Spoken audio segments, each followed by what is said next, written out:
¿El diablo existe realmente?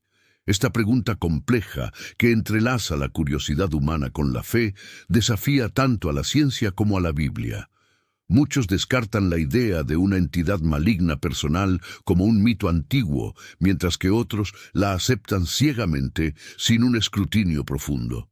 Nuestro objetivo es abordar esta cuestión con una seriedad exegética y rigurosa, explorando lo que las Escrituras realmente revelan. No buscaremos soluciones simplistas, sino entendimiento. La tensión entre una perspectiva empírica y una espiritual es palpable al considerar este tema. Mientras la ciencia busca explicaciones observables y verificables, la fe a menudo se adentra en lo trascendente. Sin embargo, un estudio bíblico responsable no teme al rigor académico. De hecho, lo abraza. Es fundamental diferenciar entre la tradición popular y lo que el texto sagrado enseña explícitamente sobre el adversario y cómo estas visiones han evolucionado. A menudo, las imágenes populares del diablo provienen más de la literatura y el folclore que de las propias escrituras. Demonios con cuernos o tridentes son invenciones culturales, ajenas a la descripción bíblica. Para comprender verdaderamente su naturaleza y rol, debemos despojarnos de estas preconcepciones. Nos sumergiremos en el texto con una mente abierta, permitiendo que la palabra de Dios hable por sí misma, sin filtros ajenos a su mensaje original. El impacto de creer o no en la existencia del diablo es profundo para la cosmovisión de cualquier individuo. Influye en cómo interpretamos el mal en el mundo, la responsabilidad humana y la naturaleza de la lucha espiritual. Negar su existencia puede llevar a subestimar ciertas batallas, mientras que una obsesión puede desviar la atención de la soberanía divina. Por ello, una comprensión equilibrada es vital para la madurez de nuestra fe. Para iniciar nuestro viaje exegético, es crucial entender que el concepto del mal y de entidades espirituales adversarias no surgió de la nada en la Biblia. Las culturas circundantes a Israel tenían sus propias creencias sobre fuerzas malévolas. ¿Cómo influyeron estas ideas en los primeros lectores y escritores bíblicos? ¿Y cómo la revelación divina se diferencia de estas concepciones paganas al hablar sobre el adversario? Esto nos llevará a nuestro siguiente punto. Antes de que la Biblia ofreciera su particular revelación sobre el adversario, las civilizaciones antiguas del cercano Oriente ya luchaban por explicar el origen del mal y la adversidad.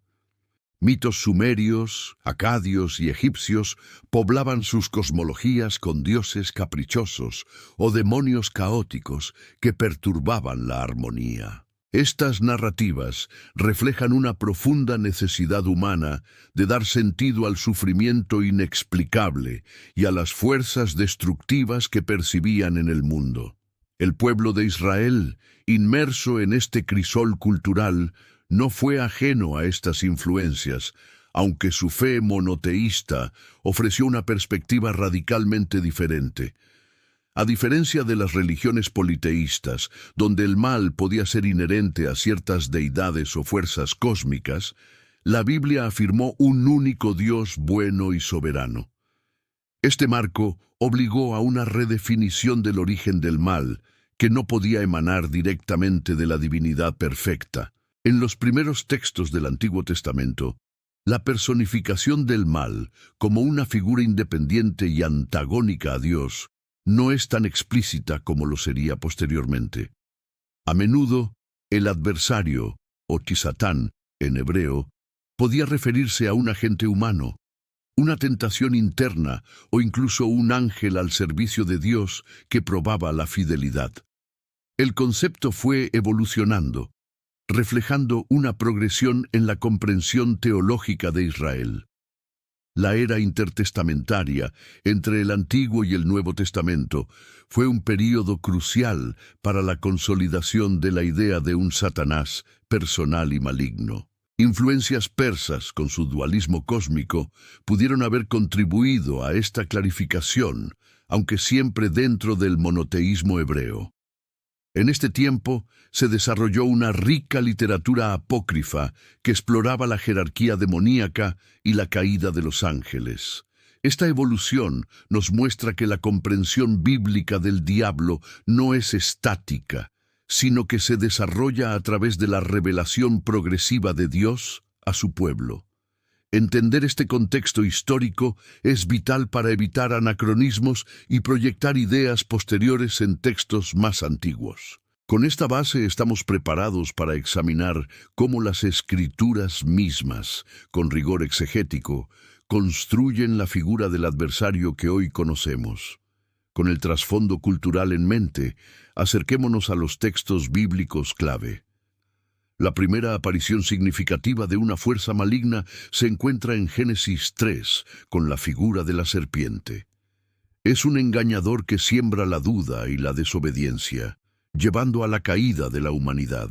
Sin embargo, el texto no lo identifica explícitamente como el diablo, ni le atribuye una historia de caída angélica, como se haría en desarrollos teológicos posteriores.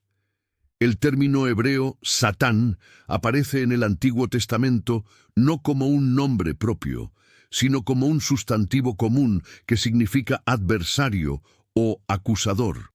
Por ejemplo, en Job 1:2, el Satán es un miembro de la corte celestial que actúa como fiscal, probando la fidelidad de Job bajo la supervisión divina.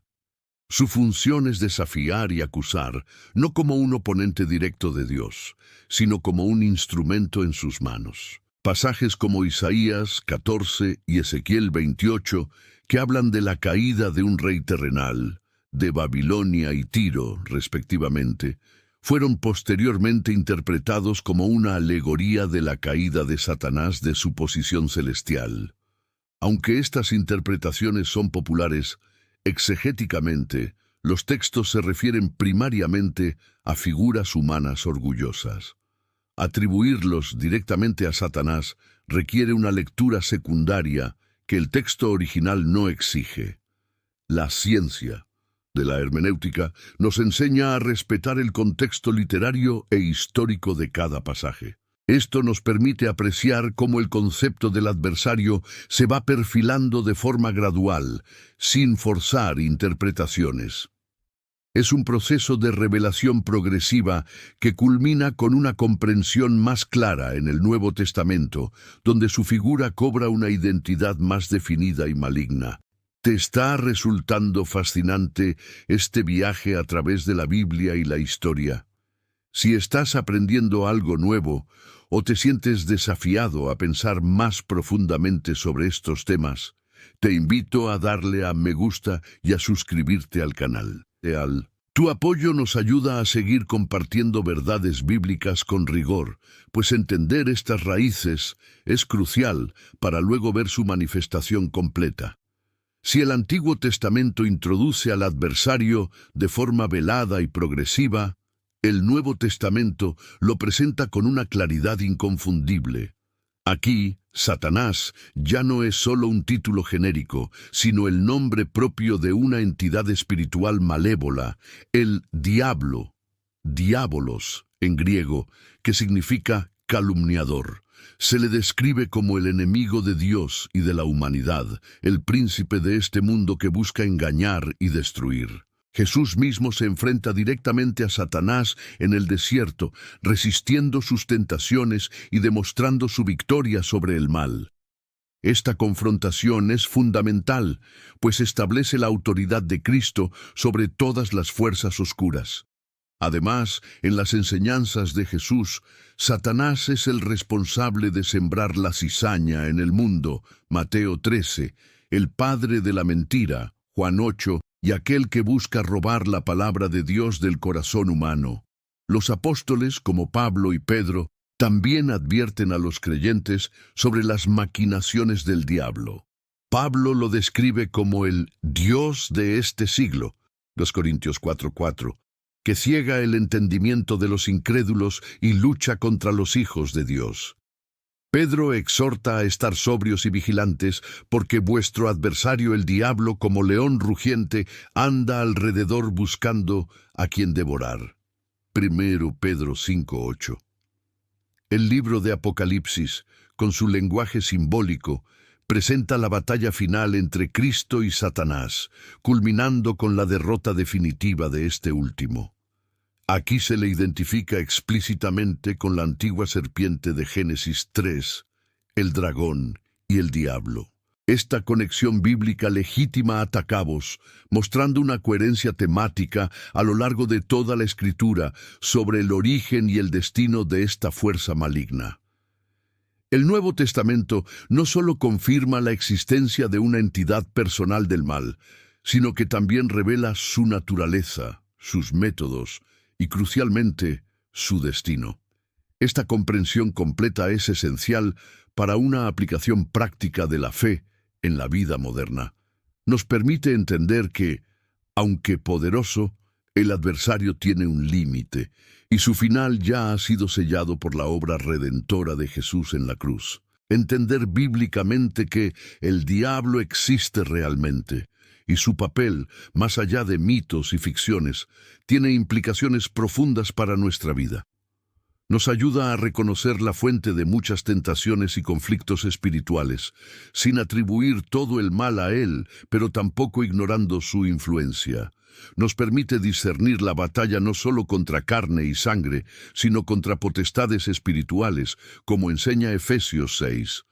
Esta comprensión nos lleva a una fe más robusta y menos ingenua. No somos víctimas pasivas de fuerzas cósmicas, sino participantes activos en una realidad espiritual donde la victoria ya ha sido asegurada por Cristo. La ciencia de la teología nos enseña a no caer en el sensacionalismo ni la paranoia, sino a confiar en la soberanía de Dios y en el poder del Espíritu Santo para resistir al adversario. Admitiendo las limitaciones interpretativas, pues la profundidad del misterio del mal excede nuestra plena comprensión, la Biblia nos ofrece suficiente luz, nos instruye a someternos a Dios, a resistir al diablo y a fortalecernos en el Señor. La existencia del diablo no disminuye la responsabilidad humana ni la bondad de Dios. Más bien, resalta la grandeza de la redención y el amor que nos rescata de sus garras. En última instancia, el propósito de Dios al revelar la existencia del diablo no es aterrorizarnos, sino equiparnos. Nos invita a una vida de vigilancia, oración y dependencia total de Él. La verdad es que, aunque el adversario sea real y astuto, su poder está subordinado a Cristo y su derrota final es tan segura como la palabra de Dios. Si este análisis exegético y práctico ha despertado en ti un deseo de profundizar en las Escrituras, te animo a comenzar tu propio estudio bíblico con recursos fiables. La Biblia es un tesoro inagotable de sabiduría. Deja tus preguntas y reflexiones en los comentarios. Comparte este video y activa las notificaciones para no perderte nuestros próximos análisis sobre temas cruciales de fe. Sigue explorando la verdad bíblica con nosotros.